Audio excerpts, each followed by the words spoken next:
আপনারা কি জানেন এই অম্বুবাচী অথবা অম্বাবচী জিনিসটি কি? কেন হিন্দু ধর্মে 3 দিন ধরে পুজো পার্বণ সব রকমের কাজ, শুভ কাজ বন্ধ থাকে?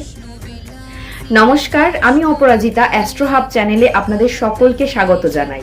আষাঢ় মাসে সূর্য যখন মিথুন রাশি থেকে মৃগশিরা নক্ষত্রের 3য় পদ শেষ করে আদ্রা নক্ষত্রে প্রবেশ করে, তখনের সময়কালটাকেই কিন্তু অম্বাবচী বলা হয়। আমাদের সনাতন ধর্মে এই অম্বুবাচীকেই বলা হয় কিন্তু ধরিত্রী মাতার ঋতুকাল। মনে করা হয় মা ধরিত্রী এই সময় রজস্বলা, এই সময়টি প্রকৃতির বিশ্রামের সময়। সেই জন্য কিন্তু জমিতে হাল দেওয়া, গাছ কাটা, এই জিনিসপত্রগুলো সম্পূর্ণ নিষিদ্ধ। এমনকি সমস্ত মন্দিরের দরজা বন্ধ থাকে, বিশেষত যেখানে দেবী পূজিত হন সেসব মন্দিরের দরজা বন্ধ থাকে।